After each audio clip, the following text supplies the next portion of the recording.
tur bi Sona Gningue design la maa ngi dëkk Wagueniaye 2 juste koñu Pa Malick Diop. ay en fait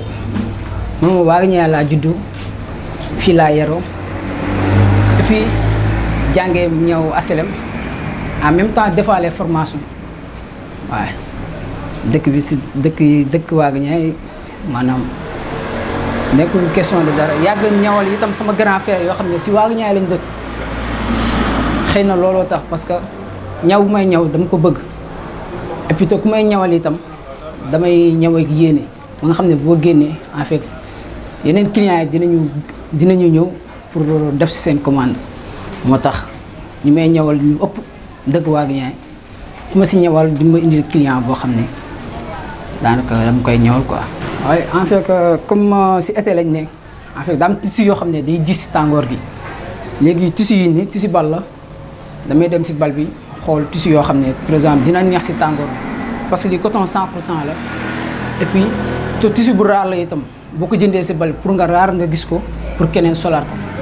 moo tax bu ñuy dem dañuy xool tissu boo xam ne tissu coton la nga xam ne boo ko solee si tàngoor bi du la déranger te du la gêner quoi. ñoo ngi préparé collection boo xam ne ñoo ngi koy waaj bu baax alors comme ni nga ko waxee comme que styliste yi bëri na ku si ne da ngay xool si lu nga mënee nga ñëw présenté ko fi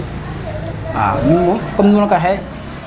def nañu formation xam nañu si itam coupe homme bu baax def nañ ko yemuñu si itam si coupe homme dañuy def coupe femme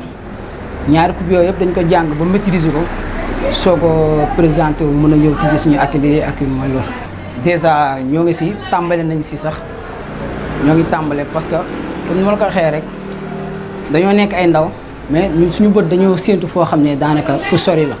fu ñuy dégg si styliste yu mag yi ñun foo la ñuy bëgg a dégg suñu bopp.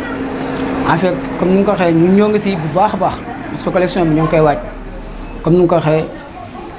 bu soobee suñu borom dinañ si teew. yàgg nañ ma proposé ay défilé mais instant yii nii dama nekkoon si ay collection sax yoo xam ne dama ko doon waaj pour tabaski bi parce que comme ni ma la ko waxee rek styliste yu mag yi fi ñu nekk man fa laa bëgg a dégg sama bopp. kon moo tax yàgg naa du ma xaar kenn chaque moment bu ma nekkee di ñëw damay préparer ay collection yoo xam ni daanaka dinaa ko mën a exposer clients yi pour ñu mën a xool ak liggéey gi. ñun suñu ñaw wóolu nañ ko comme ni ma ko waxee ñun suñu ñaw mosuñu def publicité mais sant yàlla bu baax a baax parce que képp ku ñu ñawal da ngay indiwaat yeneen clients yoo xam ne daanaka du ñu xam sax parce que ñun yàgg nañ ñaw to ñun suñu ñaw itam maîtriser nañ ko. wóolu nañ suñu bopp itam te képp ñu ñëwal di nga xam ne daanaka Sona Gningue design boo xoolal ñeneen ñi ko wax. ah oui. waaw bu si jiitu mooy damay woo sama sëriñ sëñ Maam Cheikh Fall yi daal di woo itam waa Daara Moubaraka di woo Wagueniaye 2 yëpp daanaka fii lañ juddoo fii lañ yaroo yàgg nañ fii itam di jàng métier et puis génn nañ quoi pour gars yi xam ñu moo tax ñu génn waaw to amuñu ñun lu ñuy tiit parce que. am nañu wéeruwaay boo xam ne mot na sëkk kon boog amatuñ lu ñuy tiir quoi